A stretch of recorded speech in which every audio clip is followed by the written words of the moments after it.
the mayoral proposal.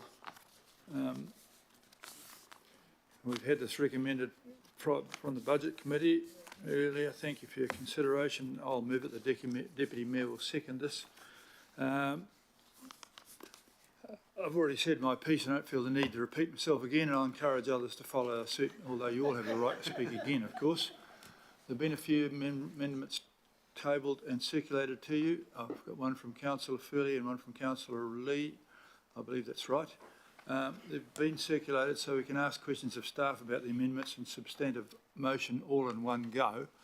So if you've got questions, and remember you've asked dozens of them today, so try not to repeat yourself, but we'll ask about the amendments and the substantive in one go. That's a bit quicker.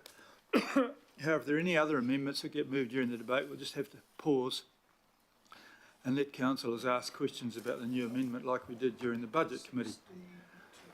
That's because I think it's important we get advice on amendments that affect our budget. Is that okay? So I'll take the first one that was delivered was an amendment from Councillor Foley, which to an extent just is to stop having the wealth fund. I think that sums it up. Is that right? Okay. Is it possible? Do you have a seconder? Yes. Oh. Who's seconding that? You are? There might be questions first. Yeah. We'll record that. Okay, thank you. Mayor, I'm happy to wait to speak until after people have asked questions of staff, if there are questions about the numbers, or bring it up maybe. Yeah, okay, I'll take your questions on this about the numbers. We're never quite sure of the numbers, but the numbers definitely increase things. And we've had a fair old flogging about who likes it and who doesn't want it.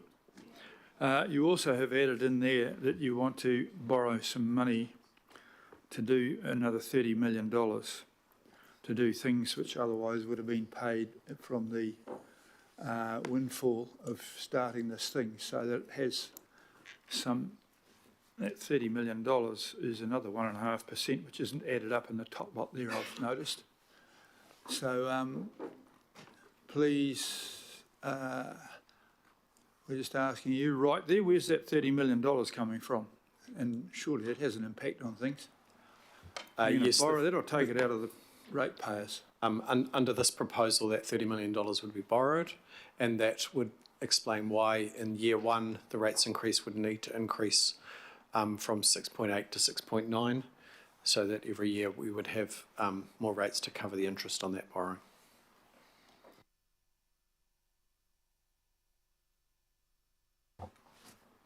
Are there any great questions, or we just put it really? I think we've all got a view on this. You want to put it to check people out? Councillor Phillippi. Thank you, Chair. Michael, it's not an extra 30 million, is it?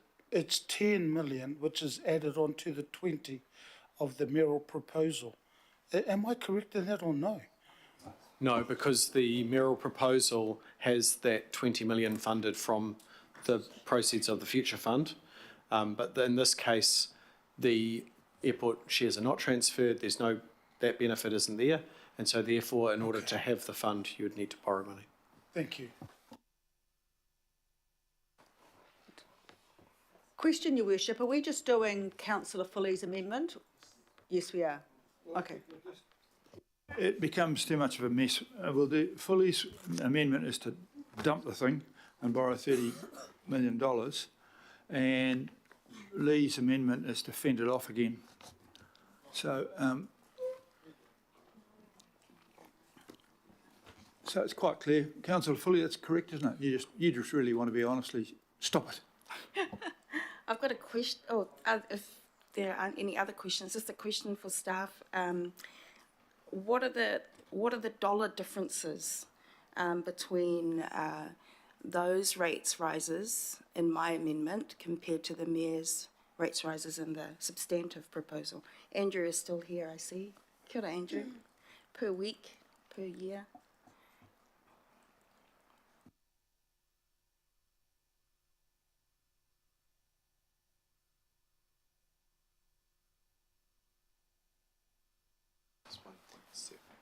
Well, the moving from 6.8 to 6.9 would just be very marginal. 5.8 to 7.5 looking about 1.7%, so that might be in your $60 a year, $1 a week sort of range. And a little bit, marginally less in the third year. Kia ora, thank you. Just while you're there, when you say marginally less, that's on top of an increase the year before, though, isn't it? So it's cumulative. So it isn't actually it's not a saving, it's just less of an increase, that's all. Is that right? It's a saving on the mayoral proposed Okay. increase. What, does it have any effect on the following 3.5% each year that there's no money coming in from the fund?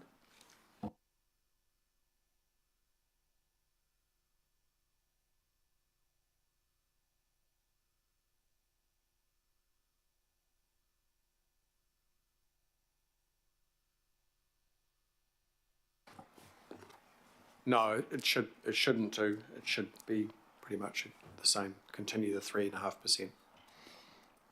I thought the 3.5% was based on us getting 40 million a year back out of the fund. into Yes, the thing. yes, so the You three and a just removed halves $40 million to do a that, year. but this has higher increases in those earlier years, so you're raising the rates to cover that 40 million a year earlier on. So you've got a higher increase by year 3, so you're starting from a higher base, but then with no difference in movement from there on. That's 3.5 is actually more money because it's 3.5 on top of an earlier starting thing. Okay, righto, so it's not good news. Okay, thanks for that. Councillor Dalton and then Deputy Mayor. Yeah, I was just trying to, I think I was trying to quantify what the mayor was thinking, because I was thinking does this actually take into account the opportunity lost by not having the wealth fund and the transfer of shares? I mean, because what it's sounding, so what Councillor Foley's saying, it's just a difference of $1 a week. On top of the mayor's rates. Yeah, of course, on top of the mayor's rate rise, but it sort of doesn't add up for me in terms of the opportunity lost. So the cumulative difference over the period, so rather than under the mayoral proposal, the cumulative rates increase is 21.9%. So if you're taking all 3 years, and under this proposal, it'll be 23.7%. So it's a 1.8% additional rates increase by that third year. So that's the cumulative impact, and then Andrew's spoken about what that means in terms of rates to a ratepayer. So that's in terms of rates. I was just going to add that that's only one part of the equation. Is what can do for rates. As we discussed this morning, there's an amount retained in the fund that grows value over time as well. So you also miss out on that, and you also miss out on the benefits of having a diversified asset portfolio. That you can use as a war chest in times of disaster, for liquidity, all of those kind of things. You miss out on having all of the benefits. Rates, that is just one piece of it. That was the bit I was after, and even though they are based on assumptions, they're the assumptions that we have always used for the airport share projections and other projections. Thank you. Right, thanks for the questions. You want to say that's pretty clear? You happy to go for a vote? Oh, I want to debate. That's okay. Off you go, debate. Kia ora.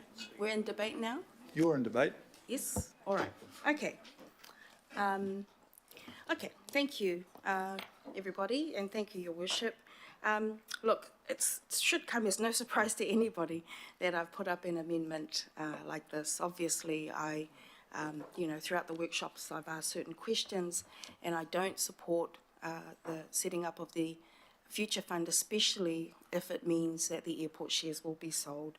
And there's just a few reasons I'll go through. We've covered lots of it already today, but I was saving some points for this part of the meeting. So first off, we've talked about, and we've just heard now too, about the amazing things that this so-called fund, this future fund will offer us. But people seem to always forget also that this is not just a commercial or financial investment. The airport shares is more than that too. There are other benefits too, and Councillor Bartley very eloquently talked about those benefits of this strategic asset. It's more important than just what the money is that the airport brings in. It's about the border, it's about biosecurity, we've heard, it's about the jobs that it provides for people in my area, tens of thousands of people in my area. Parliament of the day when the airport was built recognised that and made sure, they tried to make sure, that at least half of the ownership of the airport was going to be in the hands, public hands, of Aucklanders, and spread that out over the 9 or 10 district councils of the day. We've heard also that it's not a strategic asset because now we only own 11% and we haven't exercised our ability to be strategic, but that's because we and our forefathers, those who've gone before us, the decision makers before us, I believe were derelict in that duty.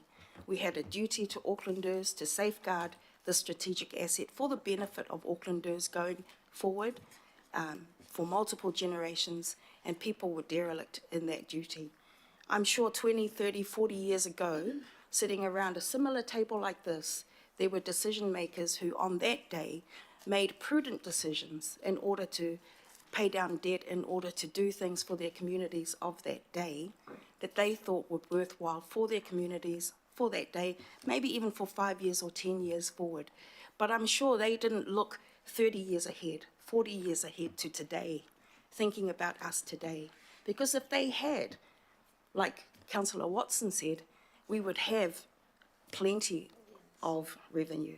If they had 40 years ago thought about us, thought about their grandchildren, great-grandchildren going forward, thought about the dilemmas we might face 40 years ahead and made that intergenerational type of long-term decision, we would be sitting here today on a pot of gold.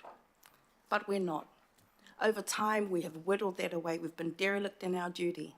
We went from 40%, 30%, 22% at the start of this super city, where we only had 2 district councils left who had kept their shares or increased their shareholding, just Auckland City and just Manukau City. Because of that good decision making, this super city has benefited from those shares. But today we are now here with only 11% of those shares left. And yes, we're still the biggest shareholder, but the second biggest shareholder is an Australian group. All right, so despite us saying that we didn't want foreigners to buy our shares or we didn't want it to go into foreign ownership, for all we know, those Australians did buy our shares, that 7% that we sold. Despite us saying that we wanted to put criteria in place to give mana whenua primacy during that sale, we saw, of course, that they pretty much had no shot of getting those shares. And so I'm just imploring you to think more about this as a strategic asset, not just about the profit that it makes, not just about the money or the commercial or financial benefit, but think 20 years ahead, not just 10 years ahead, 30 years ahead, 40 years ahead. How important is it for a city like ours to have some public ownership in our airport? This is a mega airport for a country this size. This is the most important entry and exit point to our city and to our country. So I'm trying to make a decision, not for today. Yes, we have issues. We've got issues for the whole 10 years going forward in this long-term plan. I'm trying to make a decision for 40 years' time, 50 years' time, for that generation. I'm also representing the people, of course, that I represent, the people of Manukau. We heard very clearly from the local boards in Manukau, from the local boards in Manurewa as well, in Henderson, Massey, the Whau, Waitakere Rangers, 11 local boards who said very clearly to us they did not support the sale of the airport shares. They did not support the last piece of public ownership going out and then the full privatisation of the airport. And by the way, we will be the first council, I believe, in this country who will fully privatise our airport. And it's such a shame. So I don't want my name to go down in history. I know we're going to lose, I'm probably going to lose this amendment. I know that based on the numbers. But I don't want my name to go down in history I don't want my great-grandchildren, when they're looking at their history books at a school in Otara, to see their grandmother, Councillor Lutufuli, didn't make a stand for this last piece of public ownership of our airport shares.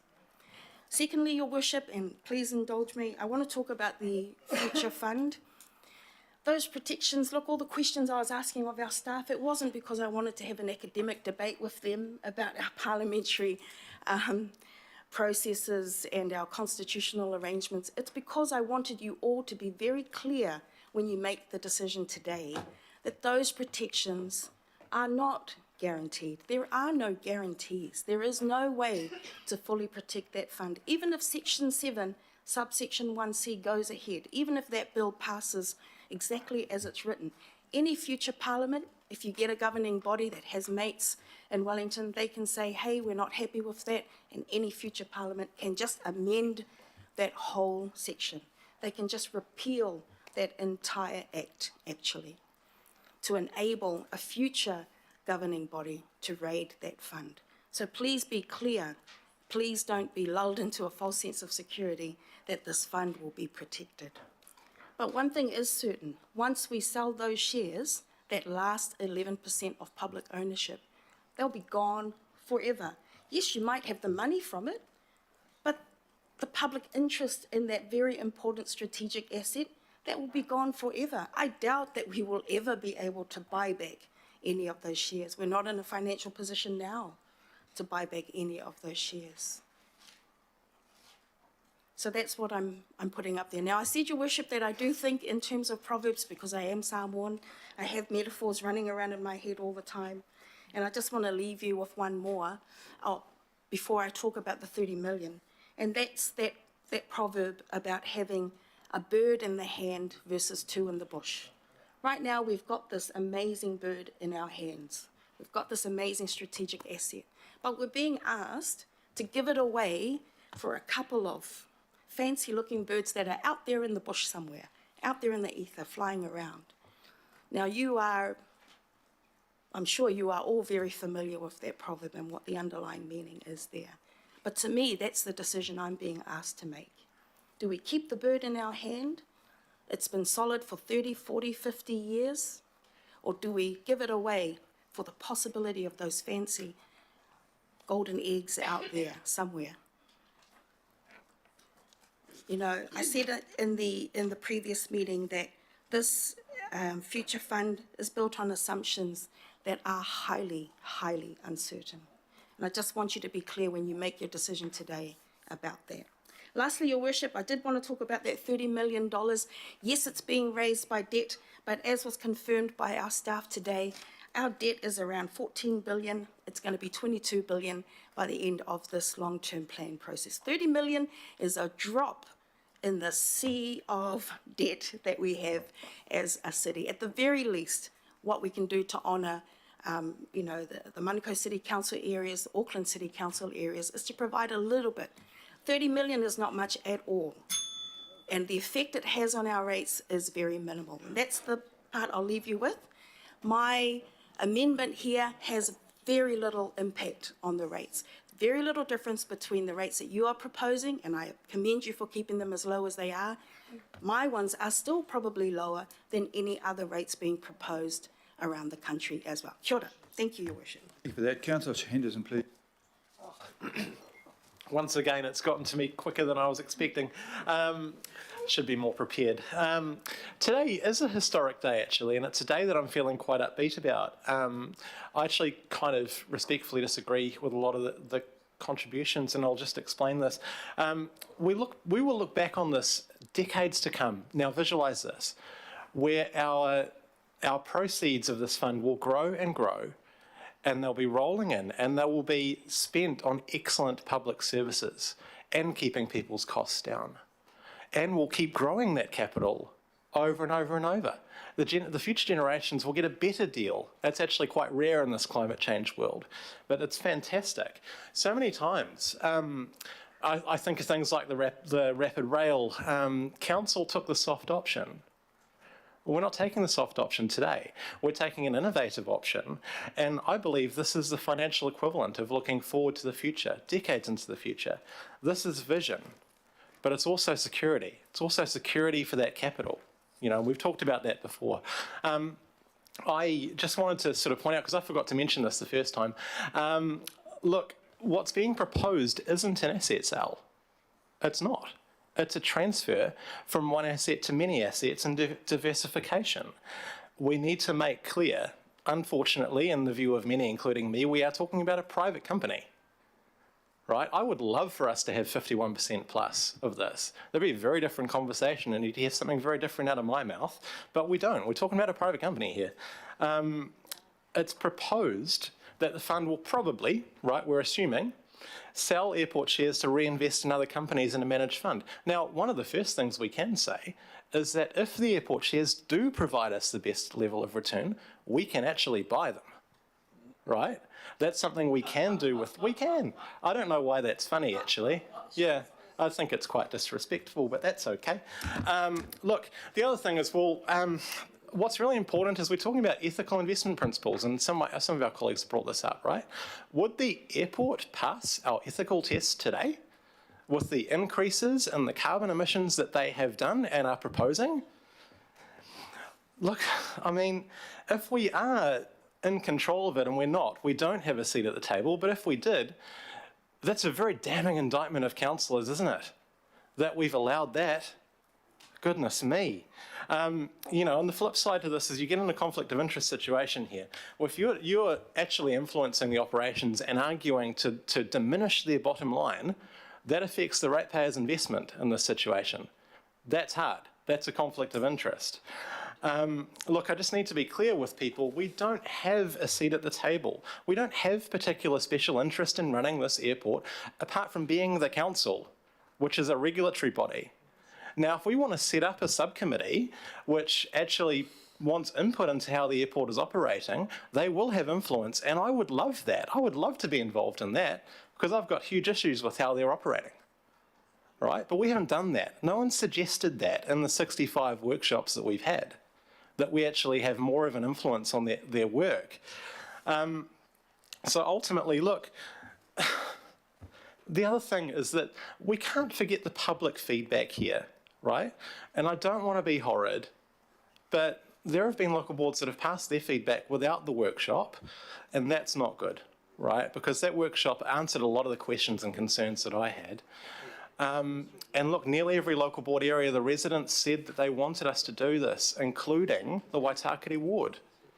And as I've always done my whole career, I've always followed what my ward have told me to do here. And I'm planning to do that again.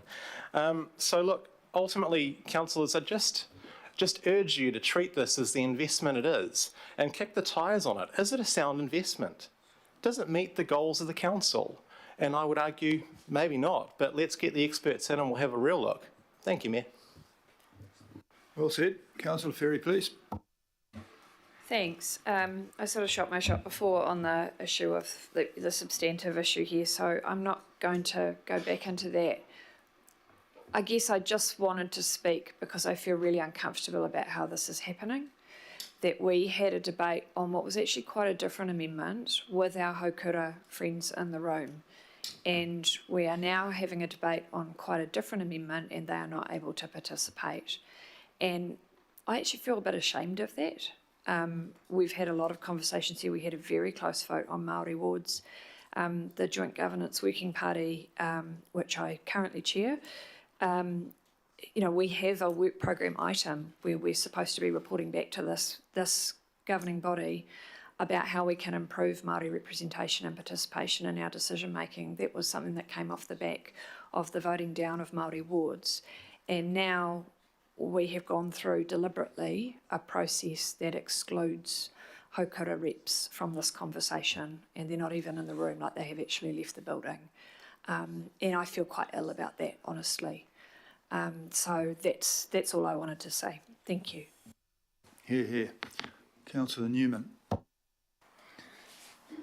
Councillor Foley, one of the reasons why the Australians invest in the airport is that they have this massive massive pool of savings through their retirement funds, and the reason why those funds have been built up is they are diversified. And that's the whole purpose of what we're trying to do, is get a diversified fund. I've never flown to a destination anywhere based on the ownership structure of the airport. I think that ultimately the airport is a commercial property precinct, and I'm not here to spend my time capitalising airport terminals and departure lounges and duty-free shops. I want to see this legacy fund grow because I want to turn drains into daylighted streams. I want to build new sports and community assets. The chair of the local board has been messaging me throughout the day, and we will plan with some confidence now things that we can do at Memorial Park if we pass this shortly, which I hope we do. Not your amendment, Councillor Foley, but I'm sure that we'll still break bread afterwards. So I think that the way forward, and I accept that there is a sentiment that is shared by a significant group of our constituents in both my ward and yours who don't favour the sale of the airport shares. That is absolutely the case. But it is also the case that this ownership group has actually done nothing to improve the performance of the airport, and it will do nothing to improve the performance of the airport with 11% of the shares. And I say that as somebody who has previously voted to borrow more money to buy more shares, which, as I said earlier, I don't think was a very successful strategy. So I thank you, Councillor Foley, but I actually think that, I mean, at least you're being very clear about this. You want to save those airport shares, but I actually don't see the reason why you'd want to do that. And I want to thank you for that clarity, but I think that the debate's been had and we should move on. Councillor Filipaina. Thank you, Chair. Interesting reading a Treasury report from 2009, and that relates to the airport shares. Interesting enough, in 2009, our stake was 22.7 with Auckland City Council. There were 2 applications to buy into the Auckland Airport, and this was a Treasury report for the Honourable Bill English. And so they made some changes, but the top 10 had 57.6% of the shares, which stopped not only Dubai, but the Canadian Pension Fund from having a stake in our airport. So that is a strategic airport. It's a strategic asset for us. But we chose to fritter away, and we only have 11%. Even in the long-term plan 2018-2028, we ended up, well, not we, but when we disestablished ACIL, what had happened was we ended up having 22.3% go in there, but we frittered it away. I'm trying to say this 11% that we have, we had the opportunity, we need to hold on to those. So I will be supporting, Councillor Foley, I will be supporting your part of number 2, because as I said in the Budget Committee, I support the Auckland Future Fund, but work needs to be done. And so it's going to be done. But like I said in the Budget Committee, I'd let it go, just like Frozen. So what I'm going to end up doing is I'm just going to vote. I'm not for the disestablishment of the Regional Wealth Fund, because I said that in the Budget Committee, that I do support the Auckland Future Fund, and I'll hold to my word. But no way with the sale of the airport shares. I support that. I also support the $30 million. And like I said, 11% we have now, 1.2 billion. And as I said in the Budget Committee, the local board, both local boards said to me, it's a slap in the face, but the Chair, the Mayor has undertaken with his indication of yes, that we'll work to see what happens with that. But that's the only one I'm not supporting, is the disestablishment of that. Kia ora. Thank you. Thank you. Councillor Fletcher, who's online and hopefully well. Thank you, Your Worship, and thank you for allowing me to come home and take some cough medicine. I am at home, and as I speak to you, I'm looking at the Malcolm Evans cartoon of me, where I used my casting vote back in 1999 to save Legacy Auckland City Council's shares in the airport at that time. So to Councillor Foley, I say this is not because I'm just one of those people who philosophically just wants to flog things off. I am persuaded that we have something very special in terms of a legacy project that I will be proud to tell my grandchildren about in what is being proposed with the Auckland Future Fund. You can't guarantee anything 100%. You know, the Parliament could come in and disestablish Auckland Council and amalgamate us with somebody else, or de-amalgamate us at will. However, within all of the laws of probability, I see the Auckland Future Fund being put together with the safeguards that have been discussed at length today, and in supporting the Auckland Future Fund and in saying why I cannot support this amendment, I really want to acknowledge John Crawford. He was the former CEO of Auckland Council Investments Limited, which we rather foolishly voted to disestablish. He gave us time gratis. He came in, and he has given me the confidence that this is a much more secure investment in terms of safeguarding these funds for future generations. So I think the Mayor is to be commended for picking up the idea. I want to really thank Jazz Singh for a lot of the legal advice that he has given in terms of how the trust might work. Max Hardy has done some excellent work in drafting the legislation, and you've all been really open-minded about the way that we approach that.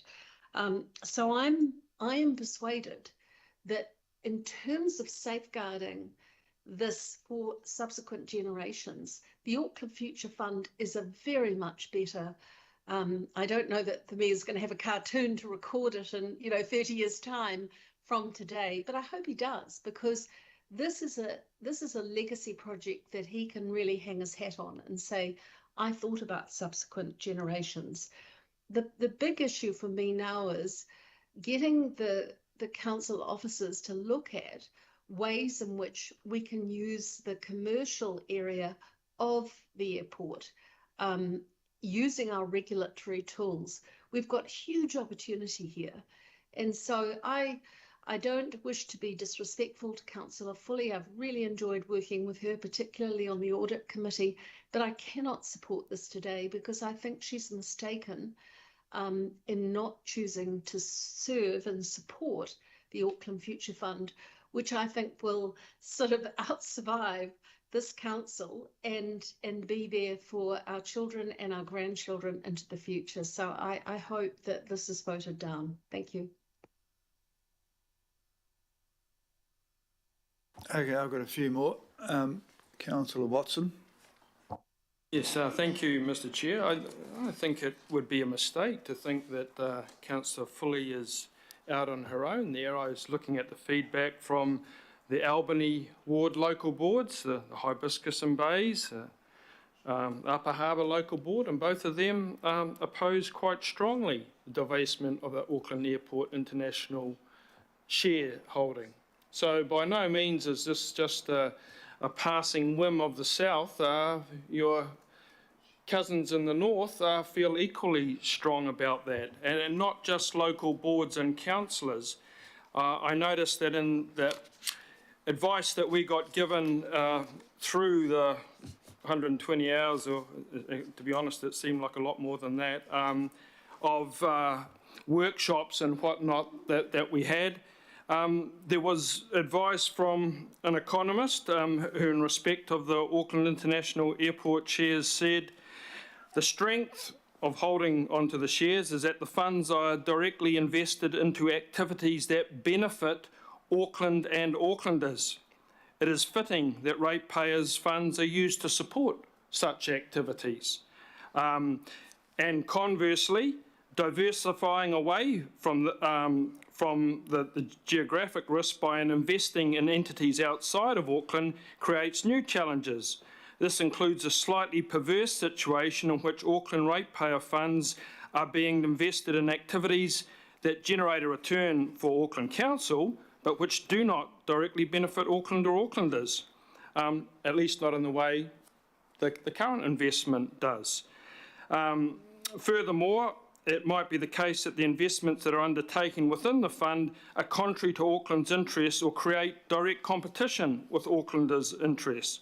For example, investments held through an investment vehicle, such as a tracking fund or a global investment fund, could be investing in airports, ports, or other economic activity that reduces the incentive to invest in Auckland. Now, I don't recall a lot of advice on that. I picked it up myself. I can't remember it exactly being to the fore in our 120 hours of hard labour in the workshops. I guess, to Mr. Chair, there is a certain irony here today, because a few years back, 20th of June 2017, for instance, in a Finance and Performance Committee, when it was this very sort of fund that was being disposed of, the diversified assets portfolio, the advice given to us on that particular day, and I quote verbatim, the rationale for holding on to the diversified assets portfolio looks even weaker than the rationale for holding on to Auckland International Airport shares. Auckland Council could divest its interest in this fund and reinvest the proceeds in paying down debt, reducing rates or accelerating infrastructure investment to better achieve the Auckland vision. So when it suited the case, it was the opposite advice that was getting given just a few years ago, which a number of people around here willingly accepted. And now we seem to have a little bit of a reincarnation of some of the people who, back in those days, were voting to sell the very sort of fund that you're setting up, Mr. Mayor, which admittedly predates you, but it goes back to Councillor Foley's notion of history here.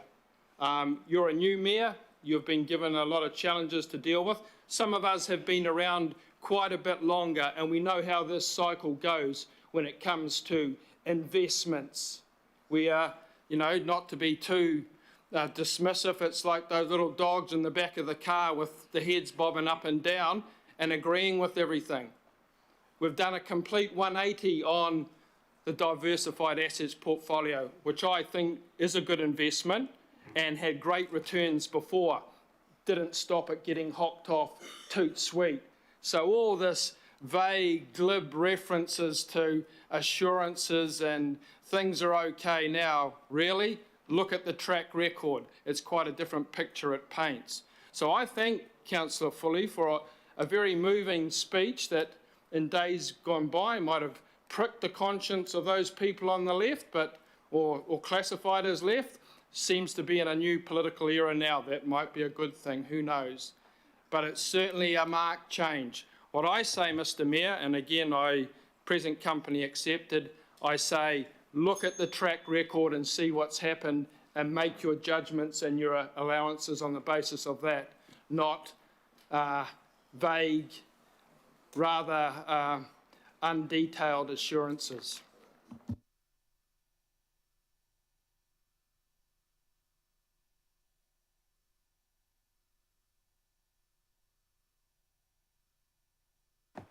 I can go for round two if you want, Mr. Mayor. Yeah, I'd quite like I'm starting to get warmed up. There's so many, I'm losing the track of my fiddling, my rather large thumb sticking in the wrong name. I've got Councillor Bartley now, thank you. Thank you. Wow. It's a losing battle, but I got your back. I got your back. I'm going to go back to my 1934 reading that I did last night on the legal basis of municipal airports. And yes, thank you. I don't actually talk a lot around this table, so I'm going to take the opportunity. Justice Cardoza phrased it succinctly in Hess versus Rath, where he said that the city that is without the foresight to build the ports for the new traffic may soon be left behind in the race of competition. And I know we're talking about 11%, but it's still a stake in an airport. The need for the vision of the future and the governance of cities has not lessened with the years. The dwellers within the gates, even more than the stranger from afar, will pay the price of blindness. And I've been sitting here through all the debates thinking, who's being blind? Is it those of us who want to maintain a stake in the airport for the city, given its public purpose, the benefit we reap economically and socially as a city? Or is it those of us who want to see the future fund and what can be achieved from it for the city? So I don't know. I don't know who's being blind, but you know, it's even got me questioning, am I being progressive here, or am I being one of the councillors that is stopping the city from progressing? Because I never want to be that councillor that's always stopping things. But in this instance, I just can't move past the belief that it is important for a city to have a stake in the gateways to it, by air and by sea. And I know those of you agree regarding by sea because, you know, we've pushed back on the port lease, so it's just by air. So that's really what I've got. I just can't believe we're going to get rid of the airport shares, or we're enabling the airport shares to be gotten rid of, and other city councils are able to hold on to theirs. Anyway. Okay, thank you for that. Councillor Lee. I acknowledge Councillor Foley, I found her presentation quite moving actually, because she's spoken the plain truth, and it would be nice to hear a lot more of that in this particular place. The fact of the matter is, this is an asset that was bequeathed to us from visionary historic Aucklanders, and it is our duty to hand this asset on to future Aucklanders.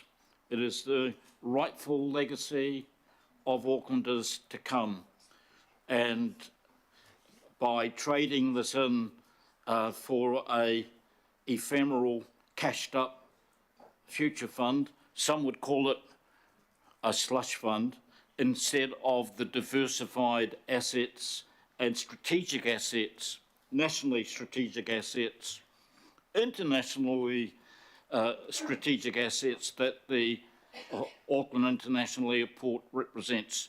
1,500 hectares of real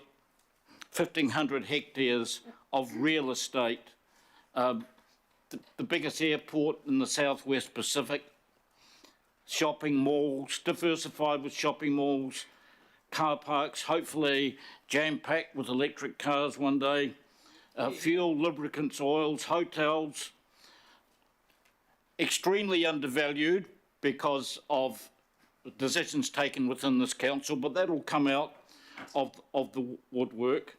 But in taking this decision on an asset that we inherited, we didn't have to pay for at all, built by earlier generations of Aucklanders who handed it on to us, and us to alienate that from future generations, I think, is sinful.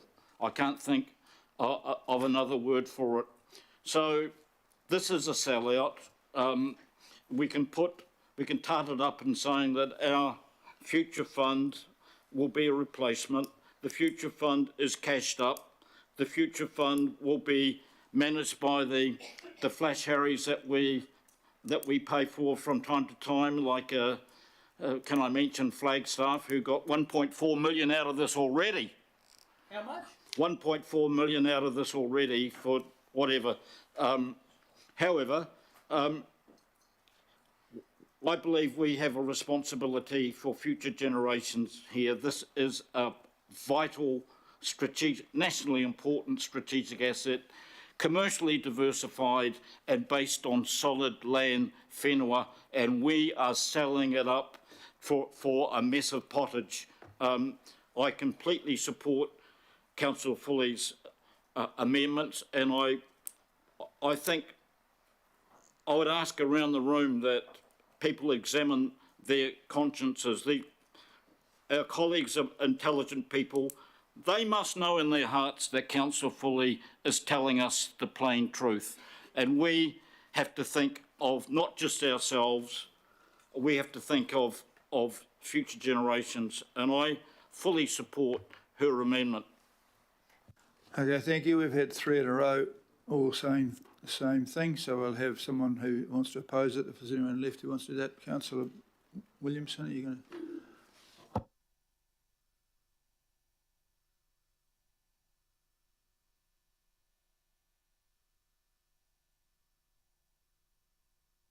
Green? Yeah. No, mine's okay.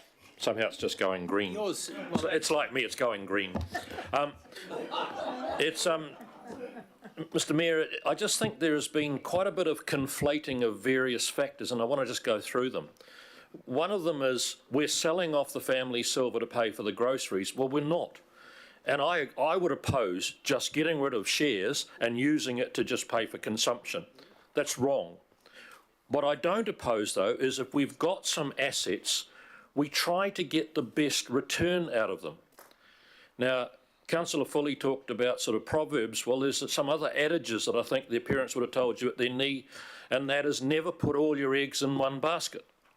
And the worst thing you can ever have is all the money you've got invested in one asset.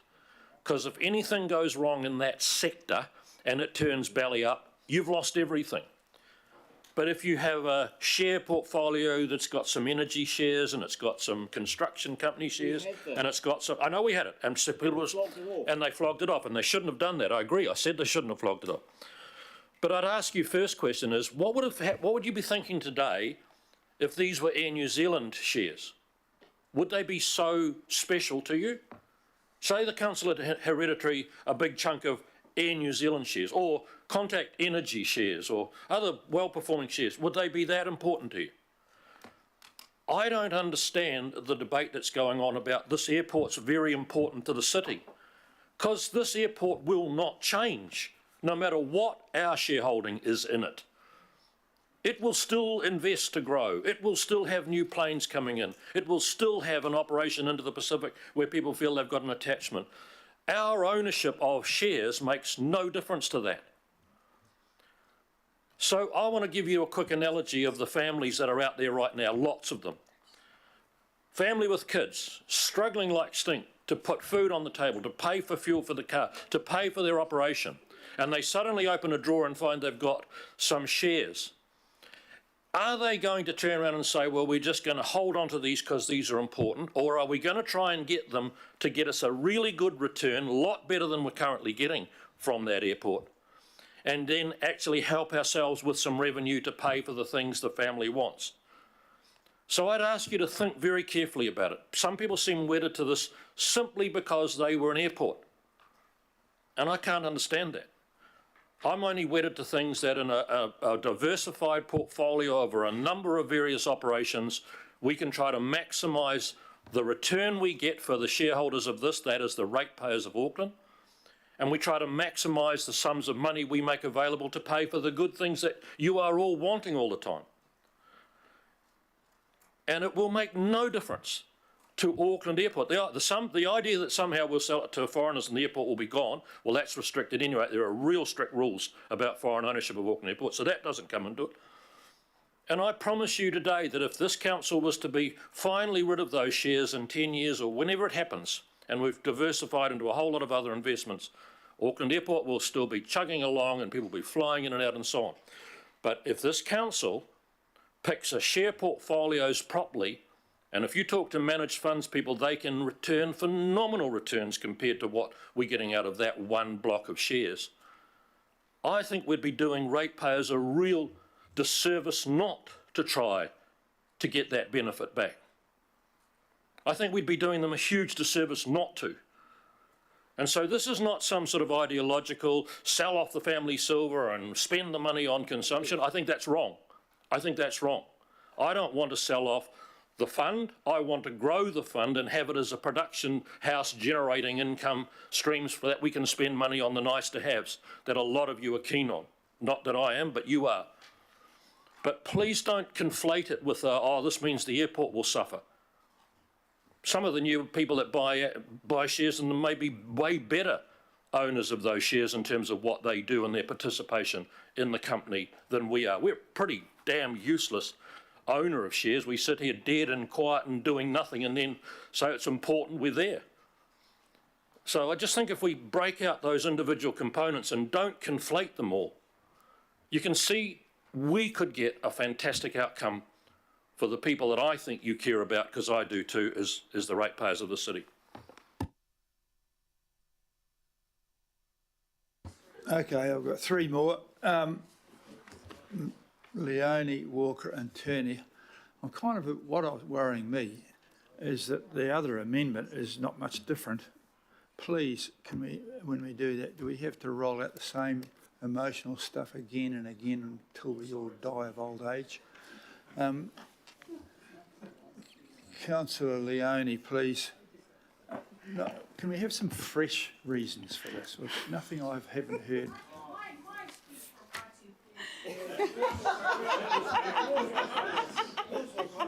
Yeah, it was quite fresh in 1935, I'll give you that. Councillor Leone, then Councillor Walker, then Councillor Turney, then we have to do it all over again. We'll have to do it all over again, and we can stay here till 10 o'clock tonight, and I'm going to keep you here till 10 o'clock tonight if you want to do that. But please, Councillor Leone. Look, I will keep mine brief, and, 100% total call this going up, Councillor Foley, and as Councillor Bartley has said, I've also got your back. And the reason why I do have your back is, again, for the similar reasons that you've raised around my tamariki, and knowing that we talk about the fact that we have, we don't want to put all our eggs into one basket. But from my perspective, this is our only egg that we have left, our only significant egg that we have in terms of ownership for Auckland Council. Once this is gone, and I know that we're talking about protection and we're going to put all these things in place so that it's not sold, but unfortunately I have to go with the views around the track record that we have.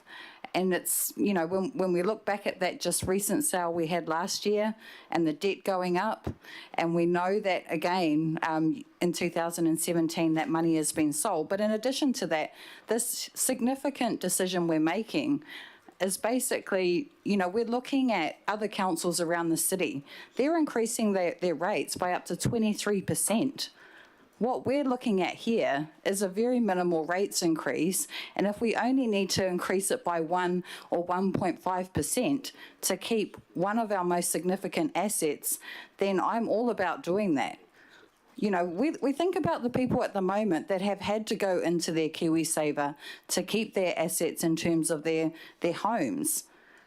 Now, they could easily just sell those homes, but once that home's gone, it's gone for life. Millions of dollars. People have had to dip into their KiwiSavers, millions of dollars to be able to maintain their homes. And yes, this is a strategic asset, but it's the same thing. At the end of the day, once they're gone, they're gone. I hope that we are going to have these protections in place. And when we're sitting around this table this time next year, I really do hope that we're going to sit here and say, oh, here's all this extra money that we've made from this strategic asset going into the future fund. But at this point, and based on the decisions that I've made to date, I don't trust those processes. I really don't trust those processes. So that's why I am supporting this today, and I'm thinking about my mokopuna in the future. And I'm thinking about the way that Māori actually look at long-term plans, because they look at 50-year plans. Most iwi actually look at 50-year plans. And we know that at the moment, interest rates are really high for homes. People are having to go into their KiwiSavers or sell their second car or whatever. For us, because we've got a bit of debt, we're selling one of our biggest assets. And that's just, to me, you know, if I'm looking at my household and I'm looking at my current way that I'm managing things, I would do everything that I could to keep it, knowing that my children will have that home in the future, or they'll have those things that they can bank on. It's just very concerning to me when I look at it in that way, that if I was to sell my house, the one thing that I knew that I could have, and my kids won't have that, and that's what our kids are not going to have.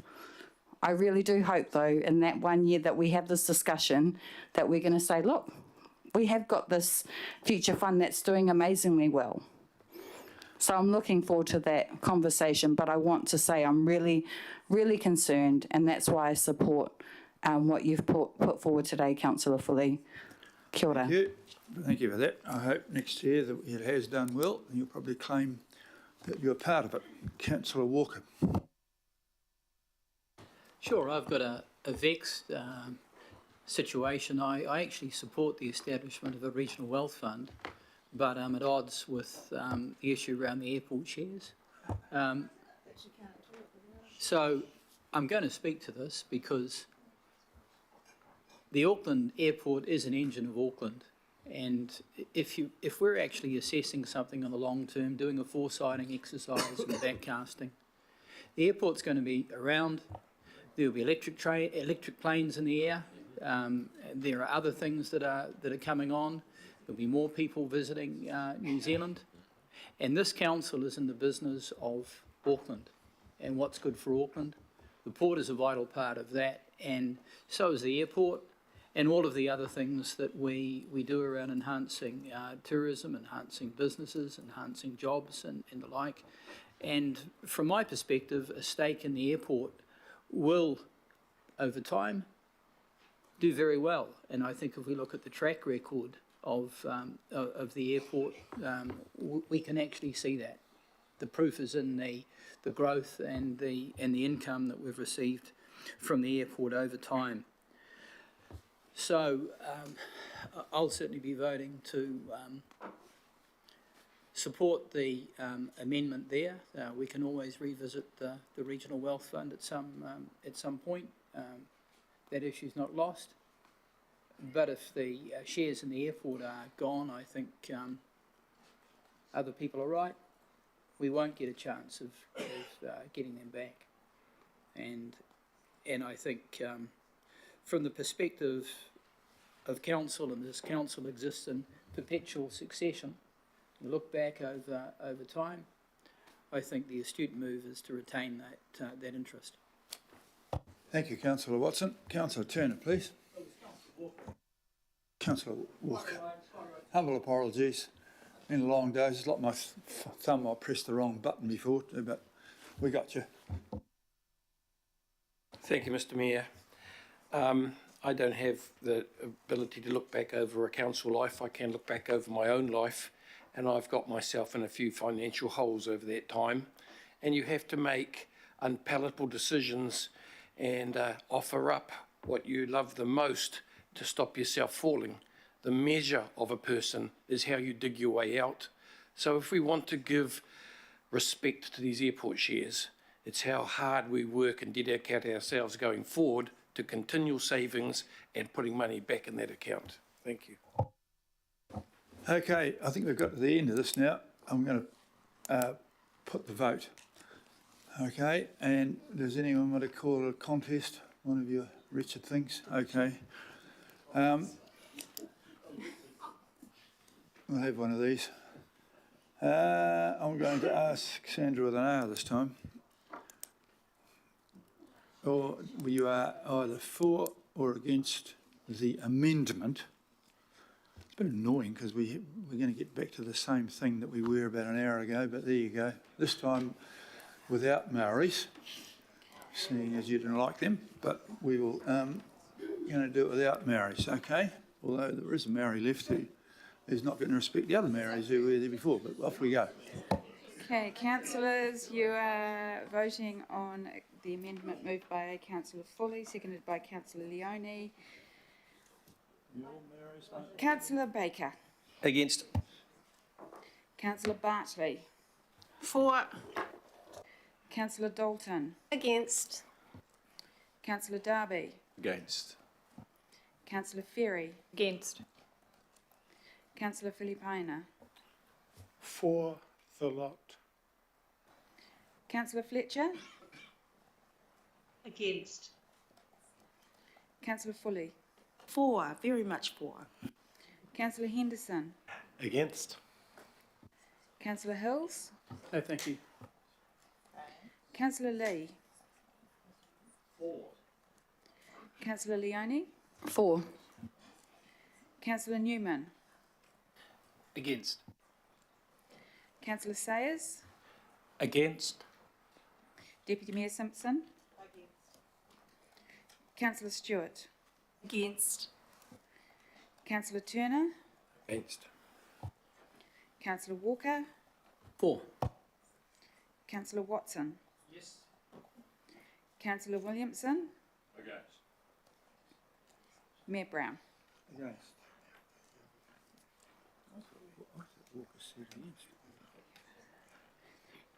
14-7. That's lost 14 votes to 7.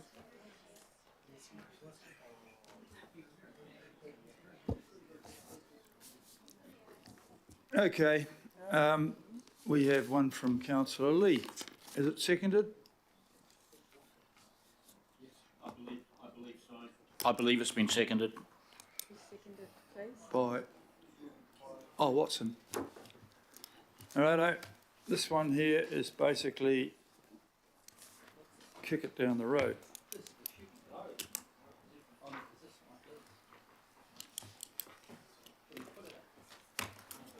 Chair, is that the amendment that you and the Deputy Mayor are seconding? Oh, sorry.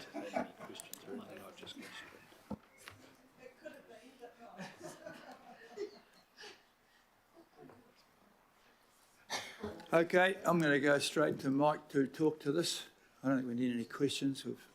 So talk to your amendment, please, Mike. Thank you, Mr. Mayor. The argument has been pretty well rehearsed, so I'm not going to take up too much time. We have to learn, I think, members, from our own recent past in regard to the diversified fund assets which we inherited from the Auckland Regional Council group, and we kept that, and it was very well managed by an expert in the chair of Auckland Council Investments Limited, Simon Allen, who's still very much involved in that sort of work, particularly in future funds, and he had some very interesting advice to give me recently about the viability of otherwise of equity funds. However, against his advice, it was taken over by the council, and then it was cashed up and spent, and nothing was left. So that's our record is not particularly encouraging, and therefore, in terms of ensuring that that money is not cashed up pretty quickly, as the diversified fund assets were, we need some protection from ourselves, because the only people who can make those decisions are ourselves, and given our record, it doesn't provide a great deal of surety to the people of Auckland, unfortunately. These are assets that we've inherited going back generations to our tupuna in Auckland, and they wisely created these assets with their hard labour and their vision and their foresight and their prudent management over all those decades, and now it comes down to us in a kind of a redux of Rogernomics to start selling those assets, which is quite tragic, because we know we know full well where that approach ends. We know full well there's no point in kidding ourselves that a cashed up asset fund is going to last for very long around this place unless there is a fundamental change, and of course that's very hard to achieve. And so therefore, if this is to go ahead, I think the people of Auckland need some protection and we need some protection from ourselves, if you will, to ensure that this huge amount of cash in stocks and bonds, which I find very, very interesting, because it wasn't so long ago that we had advice and from some very familiar names about the inadvisability and the essential insecurity in investing in stocks and bonds in a volatile world market. And that was back in 5, 6, 7 years ago, when before there was a war in Eastern Europe, before there was a war in the Middle East, and before there was a serious falling out in terms of international relations between the People's Republic of China and the United States of America and its allies. That was a different world altogether, and yet we were advised investing in stocks and bonds is not reliable, not a sure bet, and so that was a pretext for cashing it up and spending it real quick. And I would say that the fate of this cashed up fund, if those decisions are going to go ahead, and it looks like they will, sadly enough, despite the wonderful arguments put up by Councillor Foley, it didn't melt anyone's heart. I'm very sad to say, and very disappointed to say, didn't appeal to their intelligence, which it should have done, and didn't appeal to their sentiment, which it should have done as well, because what we are doing is disinheriting future generations of Aucklanders from this remarkable strategic asset, the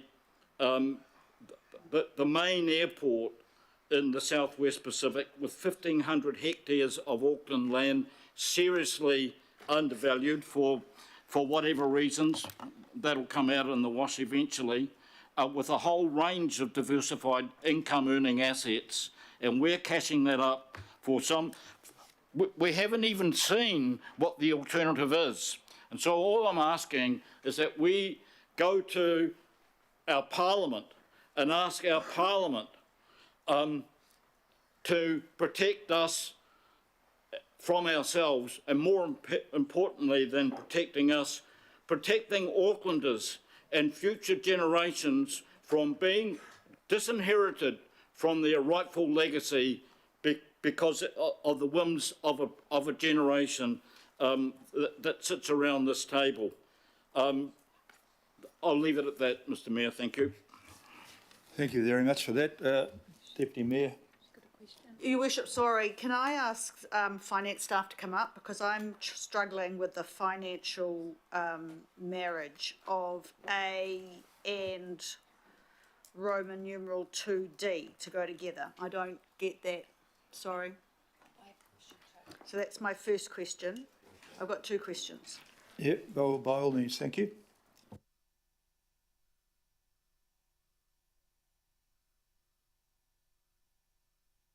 So, Michael, do the numbers in this amendment match staff advice, because I'm struggling. I think the with Chief Financial Officer wants to answer some of the questions.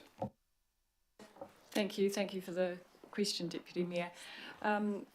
So the resolution, the proposed one 2B, which makes establishing the fund subject to passing legislation, means that the time frame of establishing the fund becomes quite uncertain, and we could not be confident that the legislation would pass and the fund could be set up within the 6-month time frame, and that is the assumption on which those rates calculations are based. Thank you for that, and Your Worship. And the second one, I just want to question, does 2B mean that actually Parliament decides whether we should sell the shares, not us?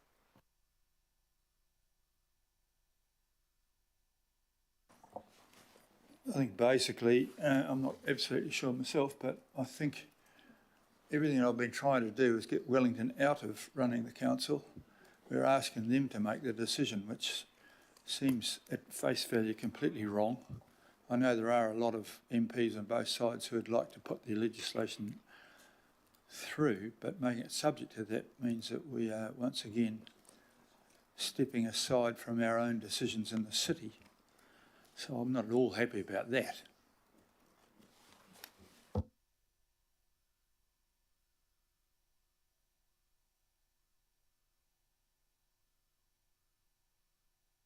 Councillor Ferry.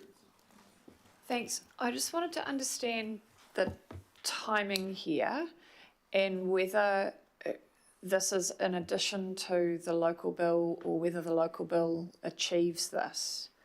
So I'm sorry, I don't know who that question is to, but does the local bill that has already been drafted and circulated and I think is on our agenda, does that meet safeguards against partial or complete liquidation? Like, what would be the process by which we would assess that Parliament has passed legislation that we're fine with? Is the implication that it is the local bill? I would think that would be a question for the mover, but our interpretation would be that that would be passage of the local bill as appended to the agenda. Okay, so sorry, I don't know if the mover wants to make. I don't know if. How do you want to do that? Okay. Can I say it's totally appropriate for Parliament and the government to be involved in this decision. To save us from ourselves, given our track record with cashed up or even stocks and bonds investments is actually extremely unpromising. So this is of national importance, and if this investment is to be taken away from the reality of an international airport and all the other assets on that 1,500 hectare estate, then there needs to be some protection on past track record. It's kind of remarkable that when we had the Diversified Asset Fund, that officer advice was, oh no, we should get rid of it. And now here is a solid asset and actually an income earning diversified asset based on land, based on whenua, and now the advice is, oh, you need to put it into stocks and bonds. Well, sorry, that's not consistent, and the world is far less a secure place than it was 10 years ago. So that's my response. We need Parliament to give some security to the people of Auckland, because on our track record, we cannot. Thank you for that, and you've already had a chat on it as well. Councillor Dalton, and then I think we'll put the thing. Please note that the substantive original mayoral proposal has a lot of protections in it. But Councillor Dalton. Yeah, I was actually quite supportive of this before the Speaker spoke, because I thought, and my question was going to be around timing, because I did make the assumption that the legislation was the bill that, you know, we're going to be putting forward anyway. So my question was going to be, does this slow it down? Is this just another safeguard? And even the bit about partial or complete liquidation, I was comfortable with, but now I'm not quite sure what it's trying to achieve. It sounds like, and more involvement from Wellington. Yeah, thank you. I don't know if you can answer my question. We've all got the same question, I think. I think that question was answered by the CFO. I think waiting for legislation to be passed could put at risk us achieving those rates levels and could put at risk our ability to convince auditors that we could achieve those rates levels. Councillor Watson and Councillor Furley, and then I'm going to put it.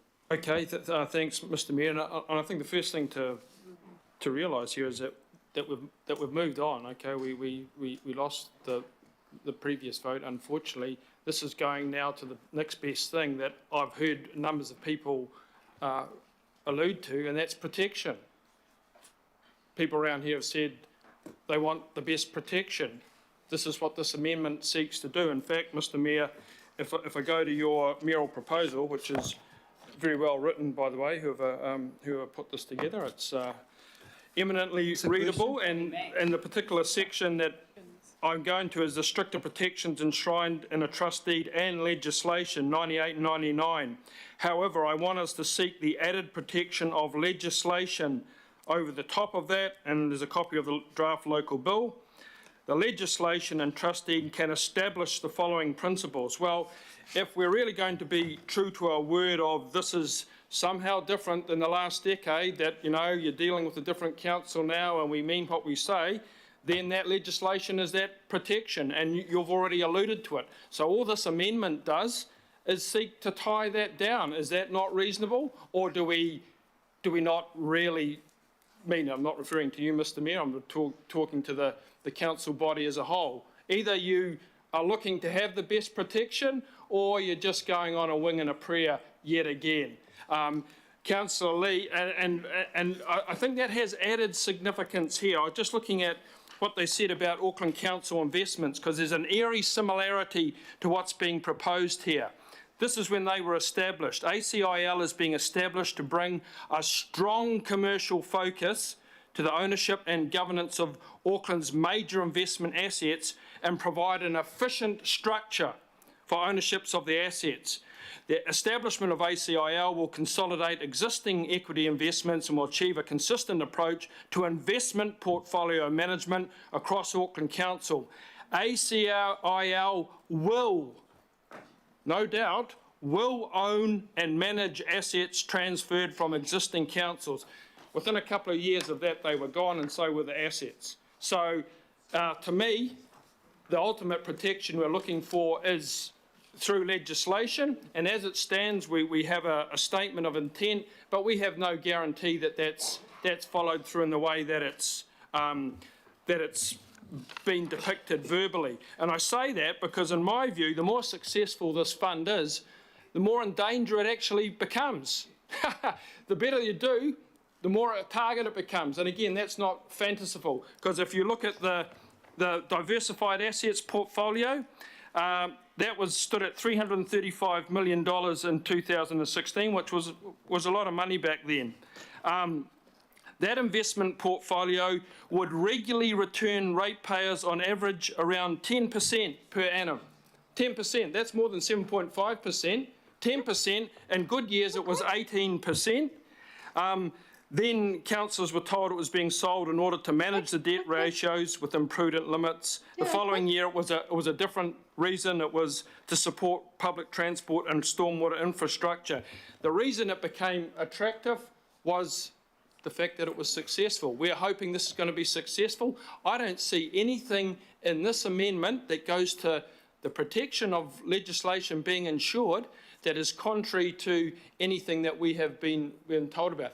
Other than that, it's just back to business as normal, where you, and by I mean the royal you, that's all of us, do not fulfil our obligations to actually nail this down. This is the opportunity to do it.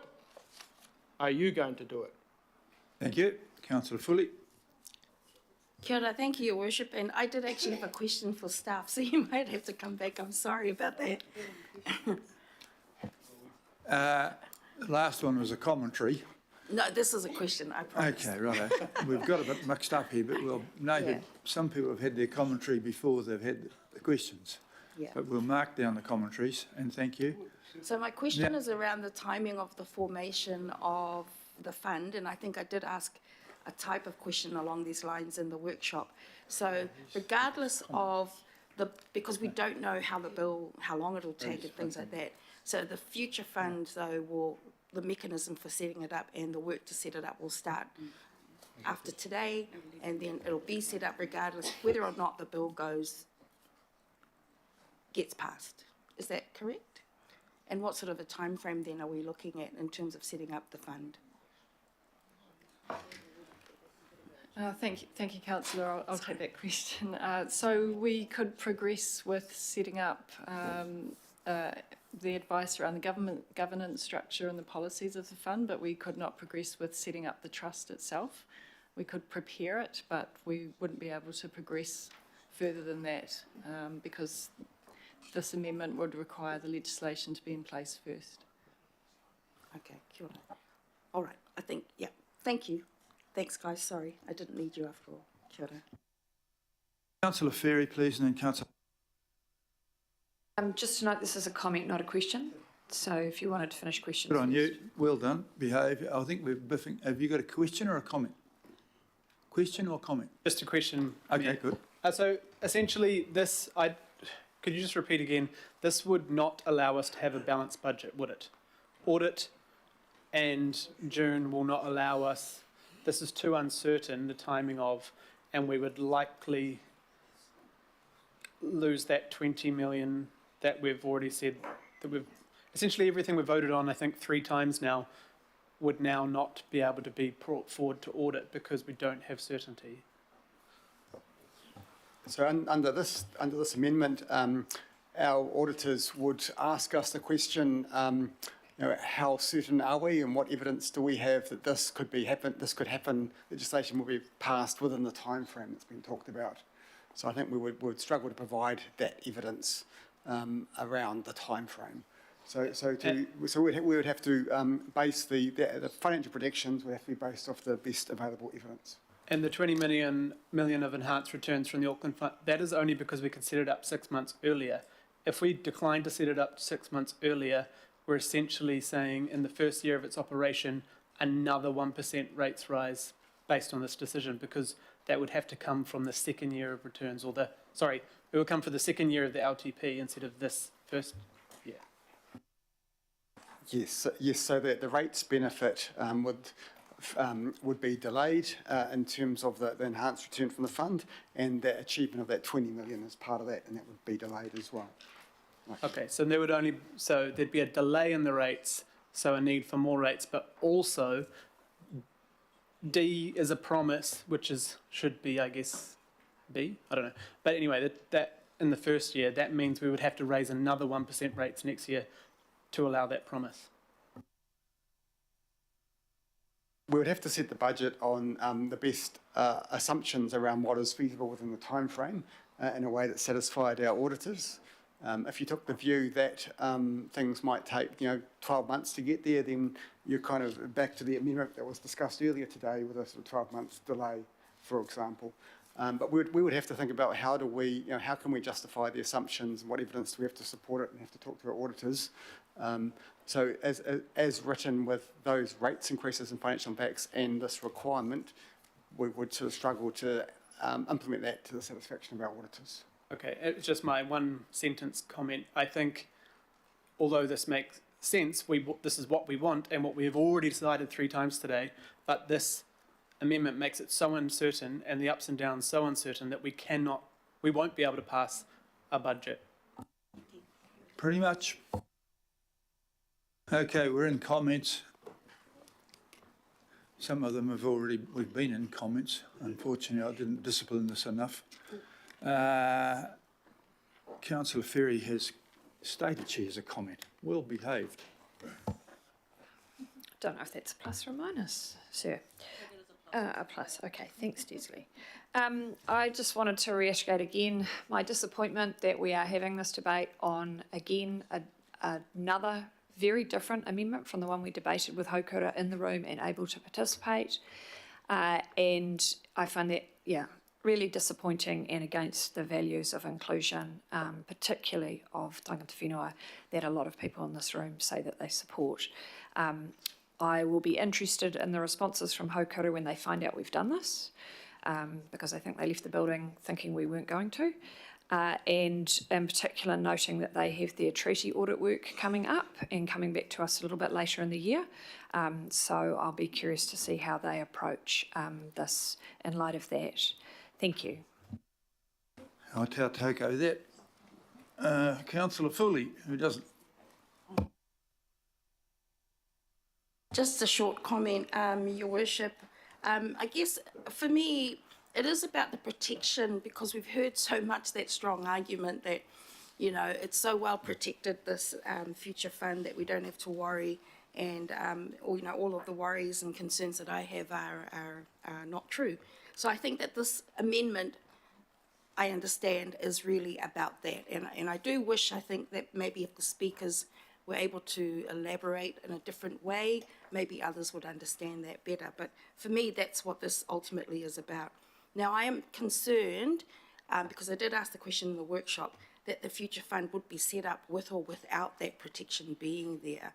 And we've sort of heard that now, that whether or not the bill goes ahead, because like there's no guarantee the bill will go ahead in its current form and be passed as law, that's an uncertainty. But whether or not it does, whether or not that protection is there, this fund is going to be set up. That's sort of why I asked that question. Also, we were told in the workshops that this bill would very quickly pass. So I don't know, you know, because we asked the questions about the timeline, and we were sort of told, yes, you've had discussions with the current coalition government. Everybody's happy with it, even with Section 7(1)(c), and it will go through very quickly. And then just last comment, because, you know, I take what Councillor Ferry has said, and I accept that and understand that, but lots of people around this table have said that they support certain things. Many people even campaigned on certain things, and then, of course, they've changed their minds and changed their tune when we get to this table. So I just want to say that. Kia ora. Thank you, Your Worship. Councillor Henderson, please. Yeah, thank you, Mayor. Look, I'll be brief, and I sort of mean no disrespect with the comments, but I just want to tautoko the comments of Councillor Ferry wholeheartedly. Look, it's not clear to me why the IMSB haven't been included in this discussion. It's really not.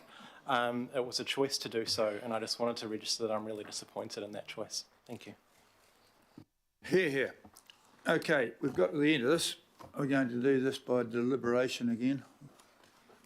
Oh, defendingation, what it is. Copulation. Pardon? I'm going to ask Councillor Sandra to ask. Oh dear. It's a long day. Wow. I have, about this time yesterday, the Minister of Foreign Affairs and Trade introduced His Excellency Wayne Brown, which to a room full of hilarity. I failed the excellency level by several shots, unfortunately, nevertheless. Sandra, who's an excellent supporter and advisor to me, will lead the taking of this. We're going to do this on the basis of accepting or rejecting the amendment, and in the event that it may be accepted or rejected, we will go to the substantive original one, which did actually say that we would seek legislative protection of what we're doing. I suppose this one will be asking Wellington to decide what we're doing. That's my problem with it. Okay? So those of you who want to be the Auckland Council seeking support will oppose this, and those that want to be the Wellington Council telling us what to do will support this amendment. Please carry out the vote. Councillors, you're voting on the amendment by Councillor Lee, seconded by Councillor Watson. Councillor Baker. Against. Councillor Bartley. Against. Councillor Dalton. Against. Councillor Darby. Against. Councillor Ferry. Against. Councillor Filipaina. For. Councillor Fletcher. No.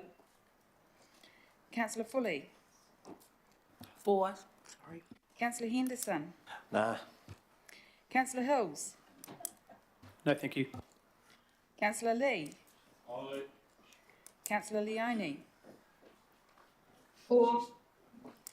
Councillor Newman. Against. Councillor Sayers. Against. Deputy Mayor Simpson. Councillor Stewart. Against. Councillor Turner. For. Councillor Walker. For. Councillor Watson. Hat trick for. Councillor Williamson.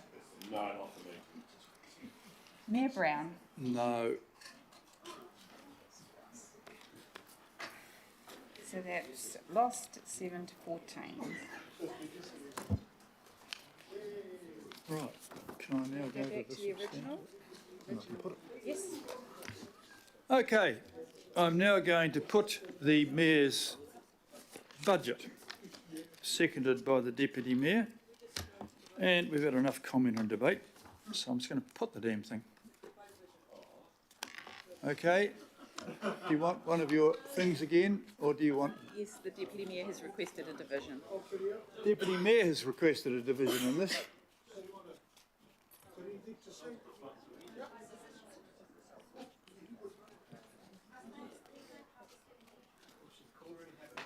want to comment? Okay. Just a short comment, Mr. Mayor. I just want to acknowledge my colleague to the left who has called me the biggest loser, because I only got 6 votes with my recommendation in the Budget Committee, and the other 2 got 7. So I wear that banner with pride. But, Your Worship, this whole process for me has been like a freaking yo-yo. And that's a yo-yo because it's my fault. It's not yours, so don't worry, Mr. Mayor. It's a yo-yo because the establishment, the not establishment, the establishment, I agreed with the AFF. Then we had the colleagues say what they needed to say, and as a result, I voted against the establishment, and then in this last part voted for. So this whole process has been a learning curve again for me in regards to making sure that I listen to my colleagues around this table.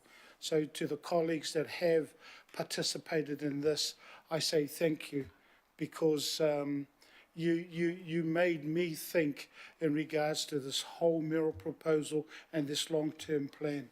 So I just needed to acknowledge that because it has been hard, but we've got through it. And I just wanted to acknowledge the colleagues around this table, around their input. So that's all I wanted to say. And again, staff, humble apologies for you all being here.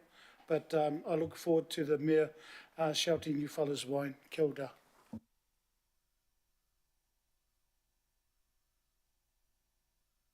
Do you want me to say something? You're welcome to say something. Oh, well, I just want to say a big thank you to everybody, actually. It has been a long ride to get to this point. And as I mentioned in the last meeting, I think the very fact that we started in one place and ended in another place, you can't please all the people all the time, but if you please some of the people most of the time, then you probably got it right. So, Your Worship, well done. To everybody, thank you. To the staff, thank you. Long ride getting to this point, especially our finance staff.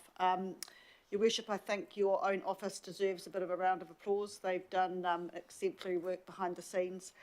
So I look forward to the final vote after a very, very long day, and I hope Mrs. Brown's not too upset with all of us, because I know that she wanted you home.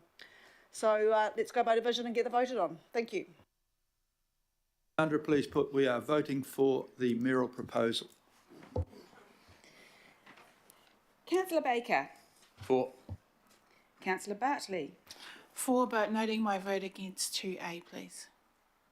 Is it, or is it A? 2 little I's. It's a long day. Councillor Dalton. For. Councillor Darby. For, note the email that I've sent. Councillor Ferry. For. Councillor Filippona. Aye. Councillor Fletcher. Yes. Councillor Foley. For, but I'll also note my strong vote against A2. Kia ora. Councillor Henderson. Yes. Councillor Hills. Yes, thank you. Good night. Councillor Lee. No. Councillor Leone. Yes, but vote against A2. Councillor Newman. For. Councillor Sayers. For. Deputy Mayor Simpson. For. Councillor Stewart. For. Councillor Turner. For. Councillor Walker. for, but with reservations as per the budget vote. Councillor Watson. Or. Councillor Williamson. Yeah. Mayor Brown. Yes, please. That's carried 20 votes to 1.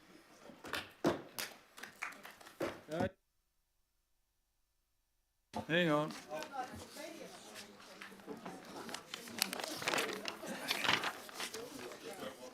Just hang in there for a minute, we're almost there. I'll move. Target rate. I'll second. I'll move. I'll second. Seconded. Moved and seconded with regard to the Franklin Local Board Paths targeted rate. Other rates and fees. Oh no, sorry. Other rates and fees, my humble apologies.